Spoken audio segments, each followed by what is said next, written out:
Okay, good morning again, everybody. So today we will start by looking at some concepts from section 8.5, which is basically basic techniques in numerical integration. And then towards the second half of the class, I can address some of the questions that you might have for the test or for the written homework, which by the way is due tomorrow. So send your questions in via the chat and we'll talk about them later. Okay. So let's start off with the basic numerical integration techniques. And I guess in the lecture, you got three main umbrellas or three main techniques. The first one is using rectangles, which I think is what you saw in Cal 1, which is basically, if you want, remember that integrals are areas of shaded regions. Okay, so if your function y equals f of x is non-negative over the interval a to b, then the integral of f of x dx over the interval ab is nothing more but the area of this shaded region, right? And we developed the concept of integrals, if you remember from Cal 1, by defining it to be the limit of the Riemann sum. I know that you might have buried that idea of the Riemann sum together with your Cal 1 notes, but the basic idea there is we subdivide the interval into several smaller pieces. So instead of the interval a to b, we considered, say, I'll call a x sub 0, x sub 1, x sub 2, x sub 3, and so on until I reach x sub n, which is b, right? And here, the idea we use there is to approximate the area on each of these sub-intervals. So for instance, for the first interval from x sub 0 to x sub 1, the thing that we use there is take advantage of the fact that we already developed a formula for a rectangle, and that's quite easy, right? So we approximate the area on the first sub-interval by the area of a rectangle, right? So theoretically, you can choose any point on the curve to serve as the height of your rectangle. So you draw a rectangle, you compute the area. The area will be the length of this interval. Let's call it delta x. And then the height would be the function value of some number x sub, say, x sub 1 star over the interval a to x sub 1, right? So you pick a point on the graph of f to serve as your height. Say that was my choice. So the area of this rectangle would be just the difference between the two x's, right? x1 minus x0, and the height would be the function value at that arbitrarily chosen point x sub 1 star, right? And then we do that for all of the subintervals. And then you see that we don't get the exact area if we will use just a few number of subdivision points, because we might be overestimating or underestimating the area of the shaded region. So basically the idea that we said, okay, to get the exact area, what we need to do is to let n approach infinity. I mean, assume that we are subdividing the interval AB into infinitely many rectangles, right? And that's impossible to do by hand. So we borrow some concepts from limits, taking the limit of the number of subdivision points to approach infinity. And that's how we get the exact value of the integral from a to b of f of x dx. So basically what you did towards the last end of chapter of Cal 1 and until now in Cal 2 is much more powerful than what computers can do, because you can compute the exact integral, whereas computers or other programs will just get an approximation by considering, say, hundreds of thousands of subdivision points, right? So we start section 8.5 by using rectangles and choosing the points x sub 1 star in an easy way for the approximation to be done. So you have three choices. You have the left endpoint, the right endpoint, or the midpoints, but they all have the same idea. So for the right endpoint, so maybe I'll do it this way, just to remind you of the formulas, or to give you a nice way of remembering the formulas without really memorizing them. So what you do is you will be given, for numerical integration techniques, you will be given a number n. Okay, n is the number of subintervals, and it is important because we will usually start our solution by solving for the step size. So basically, maybe I should put down some steps here. Number one, compute for the step size.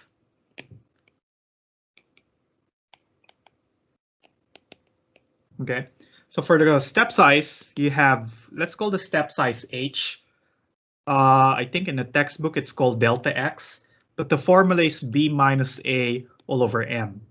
This will tell you what would be the distance between two consecutive subdivision points. So if you have, say, the interval from, let's say, for instance, you have 0, 1, okay, just for example, and then you were told to use n equals 5.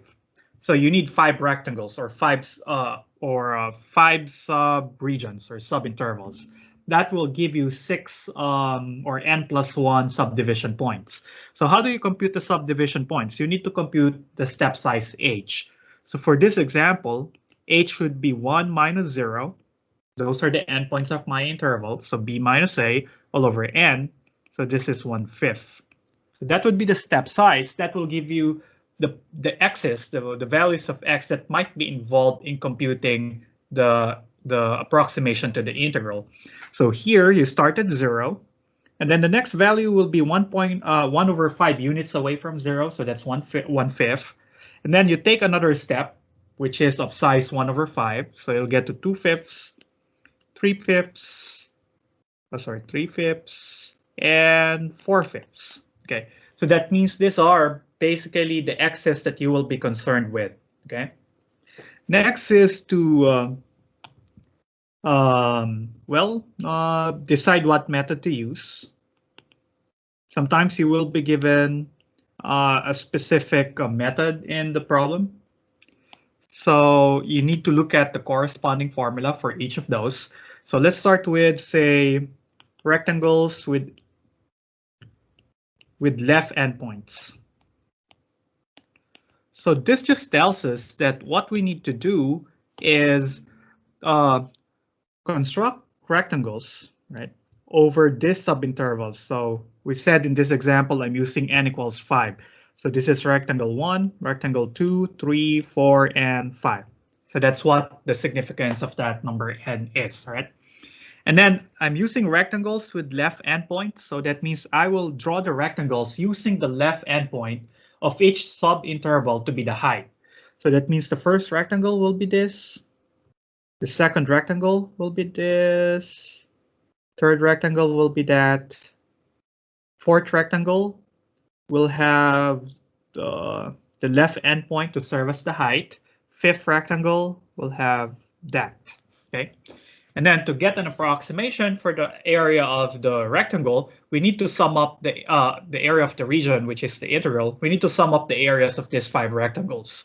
So basically, if you're using left endpoints, you see that, okay, the integral, let's call the approximation A, right? This is equal to the area of the first rectangle. So area of this first rectangle is h. That's the step size, h, right? Times the height. But remember, the height here is determined by the left endpoint. So this is h times f of x sub 0, okay? Which in this case, x sub 0 is 0. Maybe I should write that down here. So this is x1, this is x0, x1, x2, x3, x4, until x5. And then the second rectangle has area h of, or h times the height. But the height of the second rectangle will be this, right? And this is the function value at x sub 1. So that's f of x sub 1 plus h of f of x sub 2, which would be the area of the third rectangle, until the end, which is h times f of x sub n minus 1, right? Because the last rectangle will have height, will have height equal to this function value, right?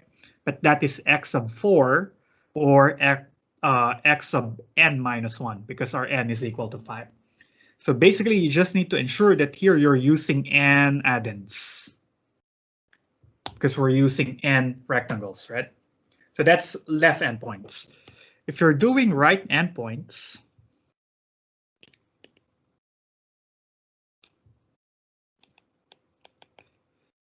you do the same process, but instead of the left endpoints to be your heights, you will use the right endpoints as the heights.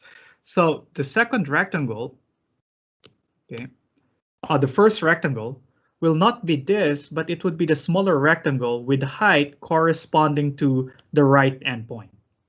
So you see the difference. Using right endpoints, you're going to use the right endpoint to be the height of your rectangle. So now the first rectangle will have height corresponding to the function value at 1/5 or x sub 1 and not 0, which is x sub 0, because you're using the right endpoint as your height. So basically the formula will be reduced this way. So it's going to be h of f of x sub 1. The second rectangle will have height, the function value of x2 or at x2, then h of f of x sub 3, plus until you reach h of f of x sub n. And then if you count the number of addends here, I still have n plus 1 addend. I still have n addends. All right. I don't know if you considered this also in the lecture, but we also have rectangles with midpoints as heights. So that means the first rectangle will have height the average or the midpoint, right? So in that case, your rectangle will be from here. You will use the function value at the midpoint, which is what? Which is 1/10, right? To be the height. So basically, if you're using midpoints, the height would be f of x sub 0 plus f of x sub, no, this is average, that's trapezoid, but anyway, this should be f of x sub 0 plus x sub 1 over 2. You take the average between the two x's in the interval and use that as the height for the rectangle, plus until you reach h times f of x sub n minus 1 plus f of x sub n. Why is my pen not writing there? All over 2. That would be with midpoints. Okay. Now, I'm running out of space here, but for the trapezoidal rule, each of the addends here will be, instead of areas of rectangles, will be areas of trapezoids. And for Simpsons rule, there's a formula, but basically you are using the area under a quadratic function. So maybe it would be easier if I'll show you some examples for those, right? So I hope this is fine for rectangles, so I can move on with an example for trapezoids and then probably one for Simpsons rule, and then I can go over the questions sent by the chat. All right, is that okay?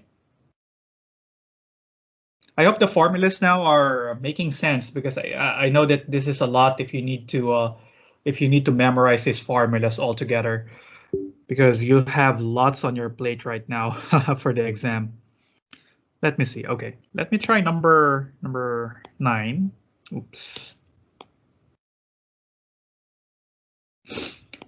To tell you honestly, this is my most hated part of calculus, because probably you know by now that I hate memorizing things. So I usually rely on having an understanding of the topics themselves or the formulas themselves, why the formulas are those, so that I can derive them or I can write the formulas without having to memorize them. So yeah. But if you're good at memorization, then good for you. You're lucky, because you can't just memorize these formulas, at least for the exam. Okay. Problem 9. So problem 9, we want to approximate the integral of e to the minus e to the x squared from 0 to 2. So this is particularly interesting, because if you look at this function, e to the minus x squared, it's unsuspecting in the sense that It's very simple. It's simple looking, and you might be thinking, okay, there must be a way how to compute it exactly. But it turns out that this function, as simple as it looks like, doesn't have a closed form antiderivative, so nobody can integrate this by hand. So that's why the next best thing is to approximate the value of this integral. Okay. Now, well, since I hate evaluation, I'll cheat a little bit here and say that I'm using n equals 4 because n equals 8 is just too much for me. So, but you can try n equals 8. You can do it by hand, or if you have a spreadsheet. Actually, this integration formulas are best done using computers. So yeah, I'm gonna do it, but I'll just do n equals 4. All right. So the first step is to calculate the step size. So step size. So the step size is h, which is b minus a all over n. So this is 2 minus 0 over 4. So that's going to be 1/2. Okay. So that means your original interval of integration from 0 to 2 will be divided into 4 subintervals. Okay. And to get those four subintervals, you need to go by the step size 1/2. So you go from 0 to 1/2, from 1/2 to 1, because you need to take another half step, and then to 3/2, and then you get to 2, which is fine because we expect to have 5 subdivision points, right? So, 4 subdivision points because n is equal to 4. So this is subdivision 1, subdivision 2, 3, and 4, right? Yeah, decimals, they creep me up unless I have a calculator in front of me. Okay, so yeah, those are the possible x's that we might need in our setup. Now, trapezoidal rule. Now, for the trapezoidal rule, the approximate integral is computed by looking at the areas of trapezoids. I don't know how exactly the graph of e to the minus x squared looks like on top of my head, but you can imagine you have a curve, maybe something like that. I don't know how e to the minus x squared looks like, but suppose this is your graph. So what you'll do, the trapezoidal rule will do, okay, on each of the subintervals, instead of a rectangle we use for the Riemann sum, we will be drawing a trapezoid. Okay, and that would be our estimate for the first area. So the shaded region looks like that, but you can see that our trapezoid misses this portion. So that's the error involved in this approximation, right? But nevertheless, let's try. What would be the area of the first trapezoid? Well, if you remember, the formula for the area of a trapezoid is just the width, which is basically our h, which is 1/2, times the area of a trapezoid is based on the other factor in the area of the trapezoid will be the average between the two heights. So it's going to be the first height is from here until here, but that's the function value at 0, right? And this guy is the function value at 1/2. So basically here we take the average of those two, f of 0 plus f of 1/2 all over 2. So this is the area of the first trapezoid. And you just need to do it for the other remaining 4 trapezoids. So basically you'll have plus 1/2 f of 1/2 plus f of 1 over 2 plus 1/2 f of, so that would be the second trapezoid, and then third trapezoid will be this, plus fourth trapezoid.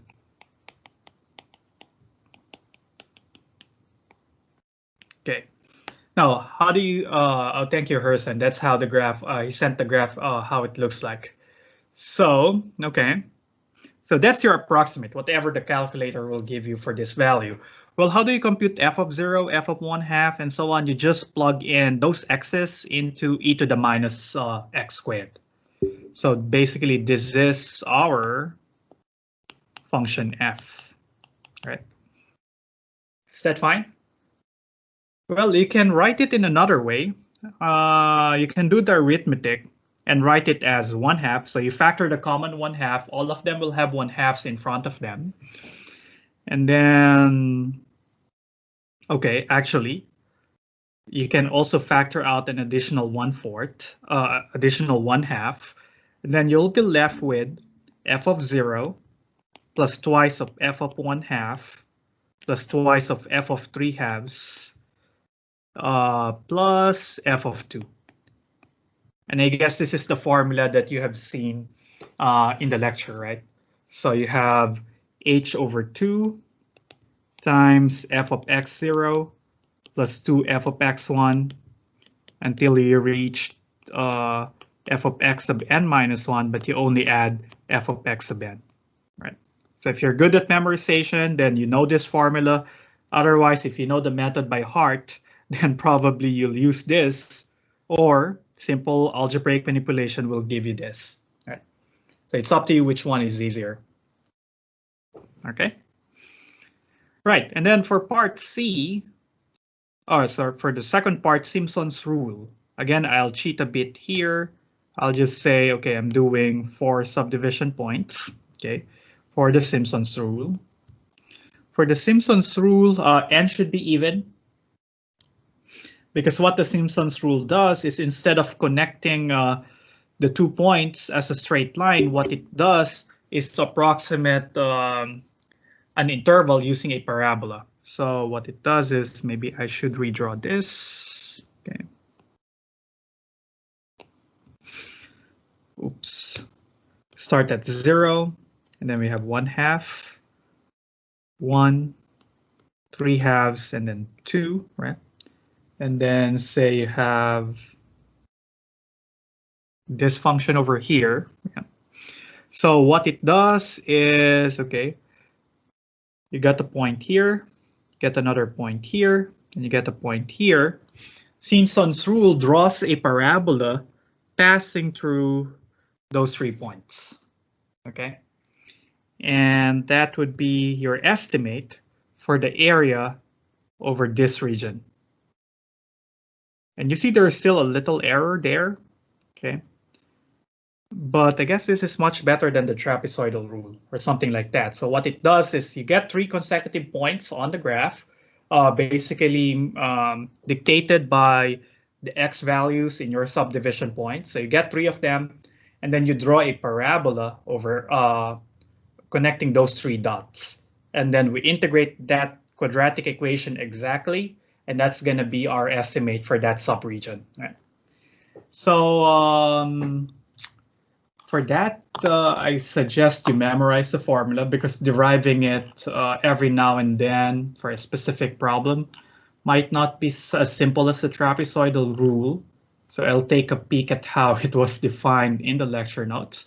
So it turns out that for that, the formula for the Simpsons rule is this.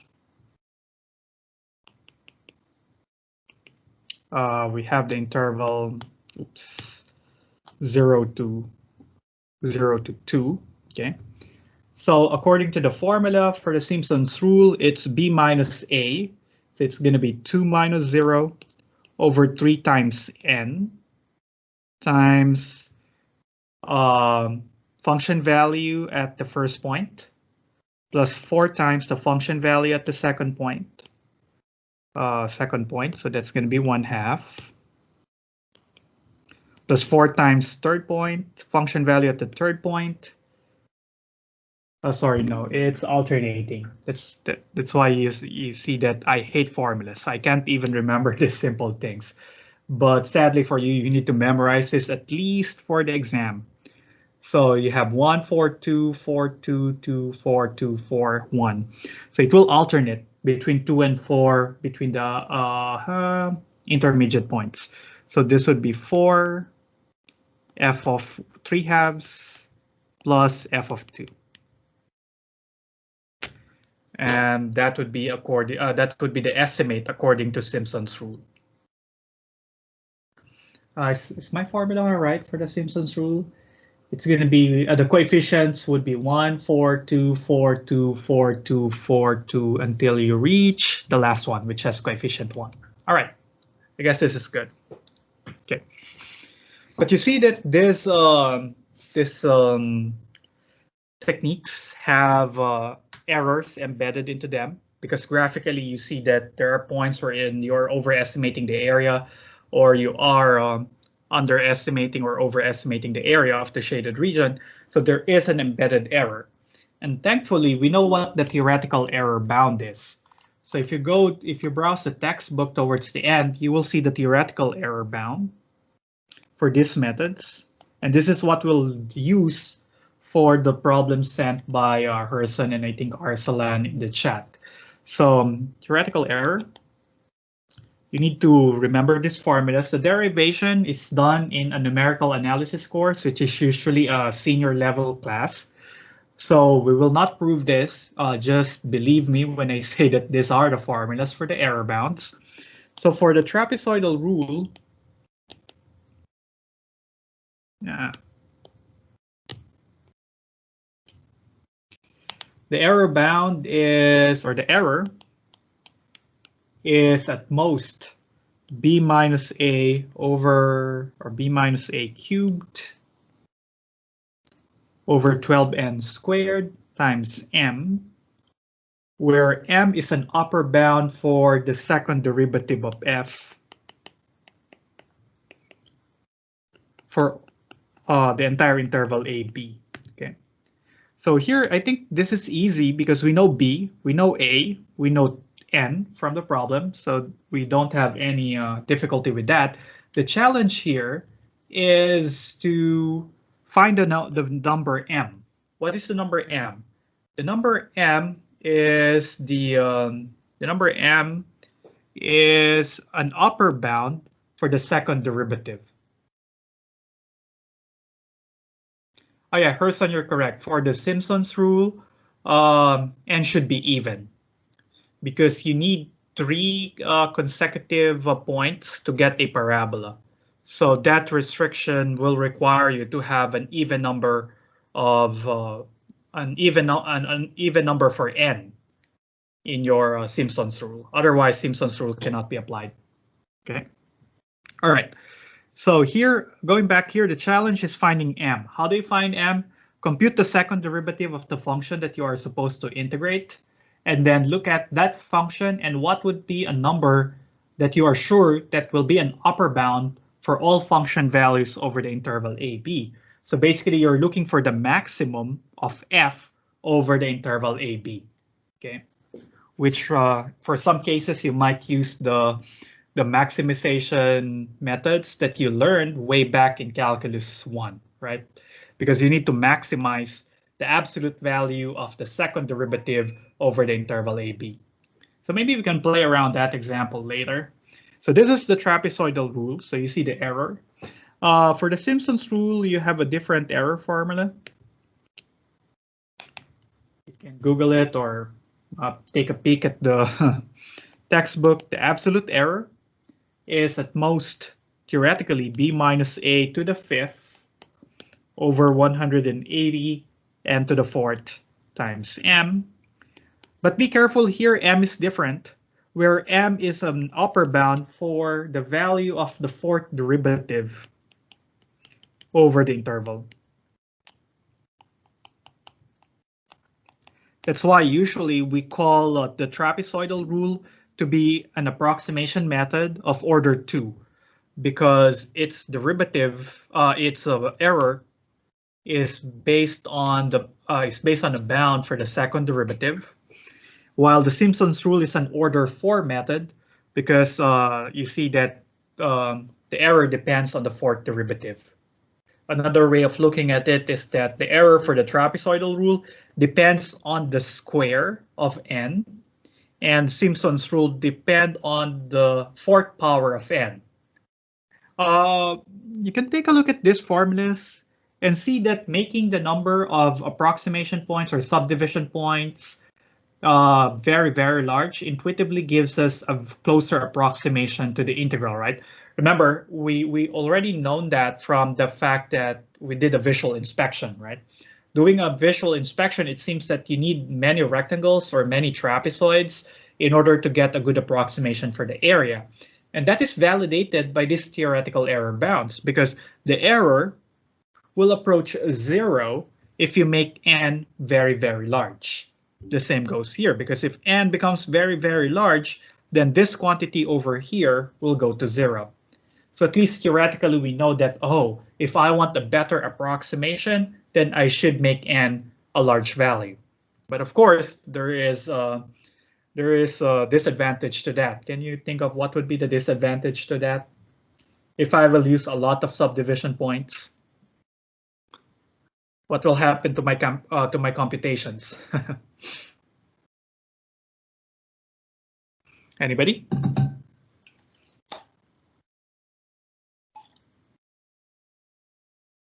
Because you might say, okay, we want a good approximation, so why not make n a million or n 10 million? So what would be a possible issue with that? I have a question. Will we have these formulas in the test, if you know, or do we have to memorize these as well? I don't have an answer for that. Maybe you can ask Dr. Almas, but I won't count on that. So for now, at least try to memorize it and then ask Dr. Almas about it in the lecture on Friday, or you can shoot her an email today. All right, thank you. I just was trying to see if maybe you would know or not. Yeah, I don't remember from previous exams if it was given or not. And I don't want to speculate. I don't want to mislead you guys. Yeah, I'm just assuming the worst case scenario. Yeah, I think that's the best thing. Okay, going back to my question, what do you think would be an issue if I will use a large n? Anybody? It will give you a very small number since n's all the way it's in the bottom. Right, so that's the advantage, because if you use n, if you make n very large, so you're right, this would be a very large number. So the entire quotient will be a very small number. And this is an upper bound for the error. So you know that the error would be less than or equal to a very small number, which is ideal for us, right? That's what we want to do for our approximation to be accurate, right? But what would be a disadvantage to that using n very, very small? The advantage is theoretically you'll get good approximation, but what would be the downside to that? Probably somebody from computer science can answer that, or yeah, intuitively, would you use a large value for n?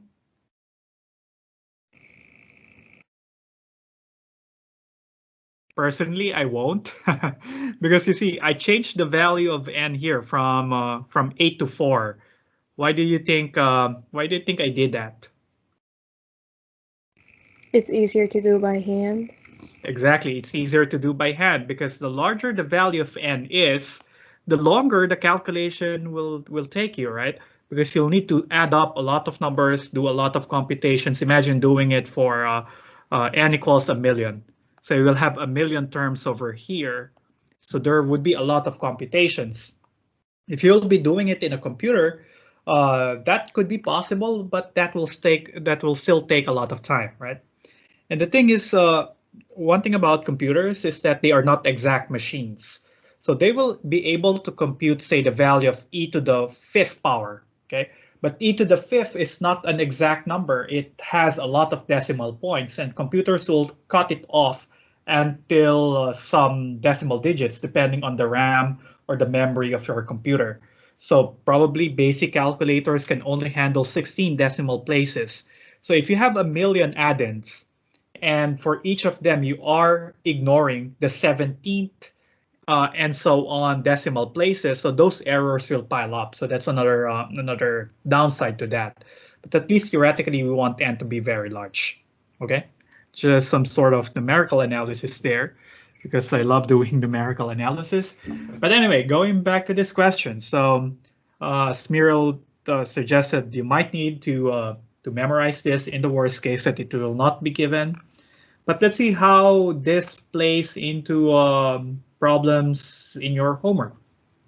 So we got here a problem 12B that they sent. By the way, I'll be cutting this part of the PDF from the one that I will upload, because it's in the written homework, so I don't want you to just copy it. But hopefully You can just pay attention here or rewatch the video so that you will understand how to write it on your own, right? So you were told that in this problem, you want to approximate the value of pi using this formula. We know that the integral from 0 to 1 of 4 over 1 plus x squared dx is equal to pi. But the thing is, you want to find the smallest value of m, or sorry, of n. Find the smallest n. Oops.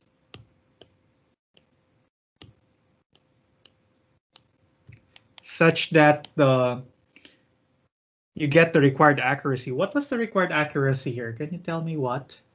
I think it's 0.001, such that the error using Simpsons rule. So I'm just rephrasing the problem here. Is at most 0.001. Is that correct? Or anyway, if it's not the exact value, but you can do the same thing, right? So, okay. So we were told here that we can approximate the value of pi by integrating this or evaluating this integral, right? But we want to find how many subdivision points should we use, or how many subregion should we use, so that the error using Simpson's rule will be at most 0.001. So here we want to find n such that the error using Simpson's rule will not exceed 0.001. Okay. Now we will use the formula we see here using Simpson's rule, right? But first we need to find, so this is the formula for the error in Simpson's rule. We need to find the number m first for the fourth derivative, okay, of the function f, so that we know that. So here, let's compute for that first. So note that here our function f is 1 over 1 plus x squared. For the error bound, we need f prime. Oh, it's already in the question? Oh, good thing. Because I'm starting to do the calculations in my head and the derivative doesn't look good. Okay. Oh, there you go. So thank you for letting me know. So from the problem,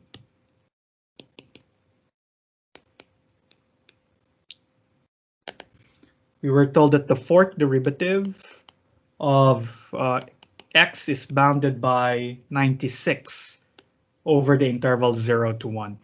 Okay, so I think we're set. We just need to use this formula for the error bound and plug in these values. So we want this to be less than or equal to 0.001. Okay, let's plug in the values. We know B and A are 1 and 0 respectively. We know that M is 96. Oh, sure, go ahead. Even though it doesn't say less or equal to 96, so we still put 96, even though it doesn't give us the option of it being equal to it? Yes. Actually, for error bounds, we are not that strict about less than or equal to. All we need is an upper bound. Mm-hmm. Okay. I was just so wondering. I'm not. Yeah, I'm not sure what is written in the text. So there's a less than or equal to in the textbook, but it doesn't matter for error bounds. The nice thing about equality is that you know that is the tightest bound that you can find.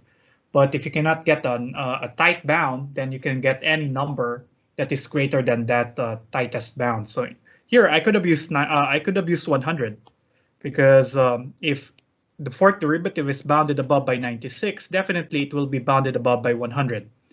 But 100 is not a conservative choice for the error bound. It is not tight enough because you can find a smaller bound for the fourth derivative. So take advantage of the smallest upper bound that you can compute, right? Okay, so here we'll have 96 over 180 n to the fourth less than or equal to 0.001. Remember, our goal is to find n. So I'll get 96 over 180 less than or equal to 0.001 n to the fourth. I just multiplied both sides by n to the fourth, and that will not change the inequality because remember, n is positive. So n to the fourth is positive. So I can just multiply both sides by n to the fourth without reversing the inequality. And here we'll have 96 over 180 times 0.001 less than or equal to n to the fourth. And then take the fourth root of this.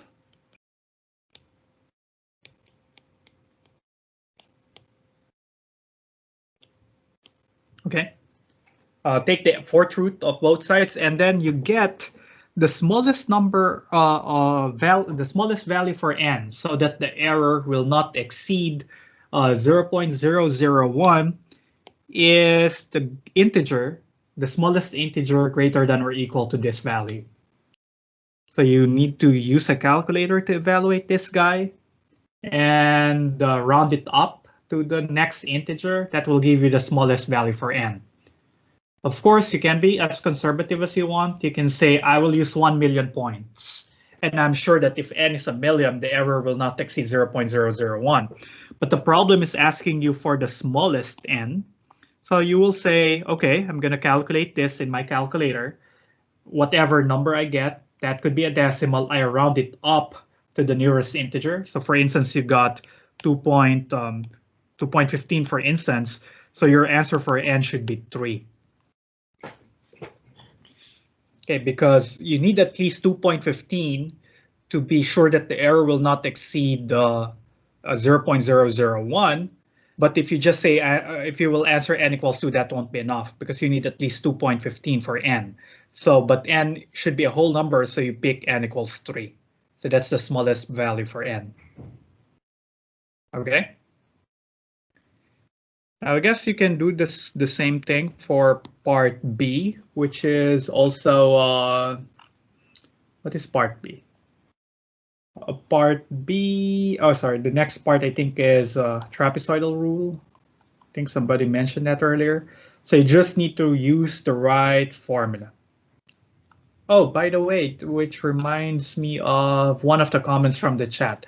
So you for the Simpsons rule, remember that n should be even.